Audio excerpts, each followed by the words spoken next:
អ្នកទាំងអស់គ្នាអើយថ្ងៃនេះអ្នកលក់នឹងបខំពេកដោយសារពោះតាន់នឹងវាល្អខ្លាំងហើយចឹងទៅអ្នកលក់នឹងថាបើសិនជាអត់យកទេគាត់យកហើយដល់ចឹងទៅ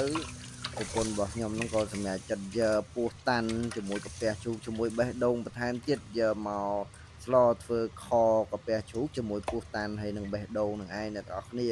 ហើយចឹងទៅគាត់ធ្វើយ៉ាងស្អាតហើយគាត់កោសអីស្អាតហើយម៉ែក្មេករបស់ខ្ញុំយកមកគាត់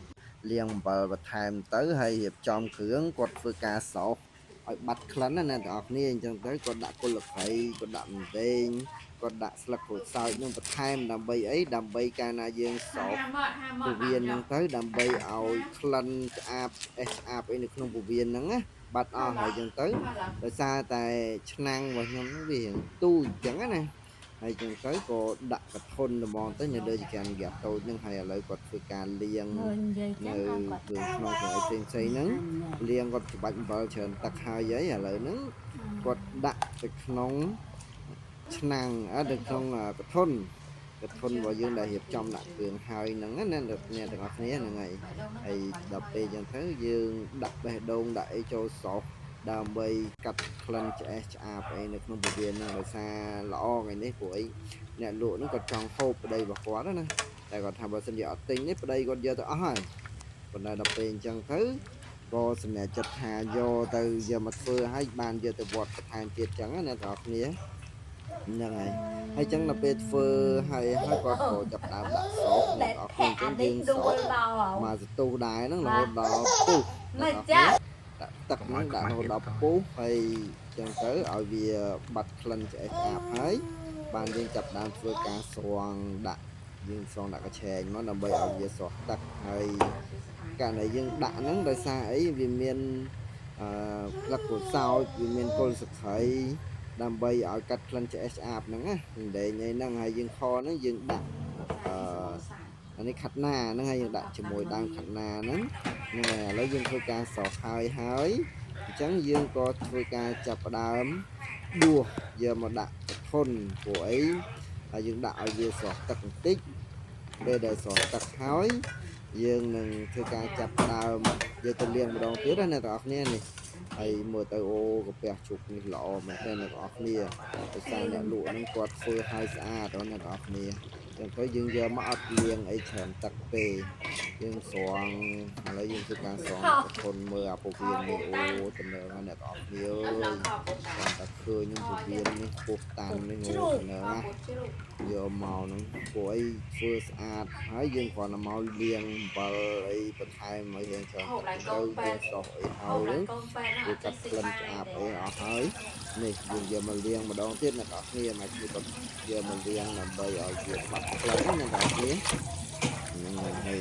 យើងបន្ថែមជើងធ្វើបន្ថែមអីឥឡូវយើងស្រង់មកអ្នកនរគ្នាឃើញអាបេះដូងកាពះជ្រូកហើយពោះតាន់នេះ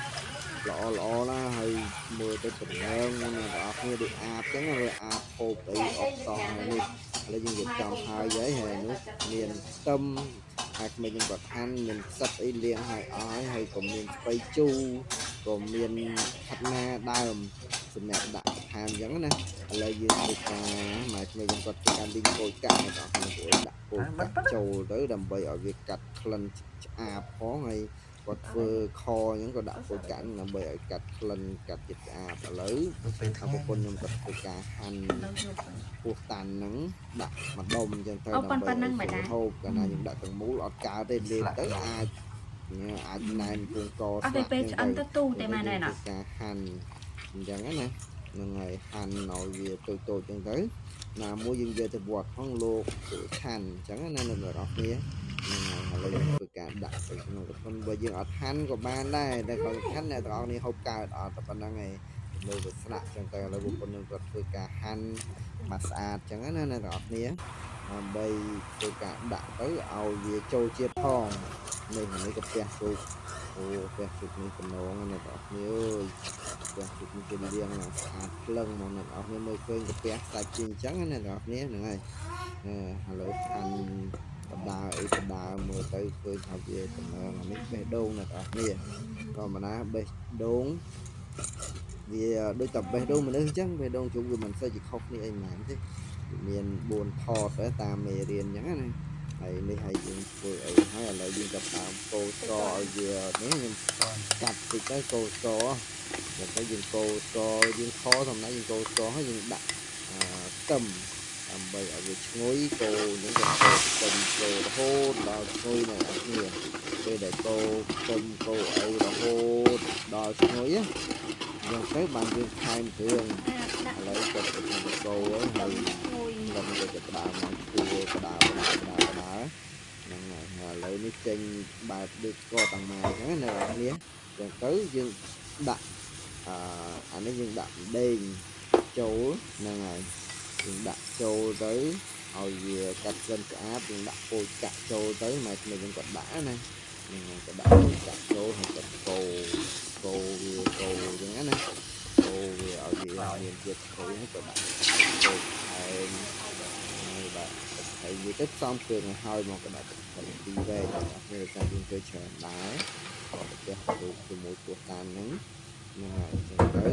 ក៏លាយគ្រឿងអីឲ្យសព្វហើយក៏កូរវឹកឲ្យវាចូលជាតិហ្នឹងឲ្យវាឡើងទៅទៀតអញ្ចឹងទៅហើយក៏ដាក់នេះរ៉ូឌីនៅអស់នេះដោយសារតែយើងទុកទៅវាចូលខ្យល់ទៅវាកកកនៅអស់គ្នាក៏ដាក់ប៊ីចេងបន្តិចក៏ដាក់ច្រើនទេហ្នឹងហើយអានេះម្រេចអ្នកនរគ្នាដាក់ម្រេចចូលទៅដើម្បីឲ្យវាកាត់អីហ្នឹងម្រេចធម្មតាខយើងប្រើម្រេចដើម្បីឲ្យកាត់ជាតិស្អាតហើយក៏ដាក់ទឹកទៅការពីផ្នែកស្ករណាអ្នកនរគ្នា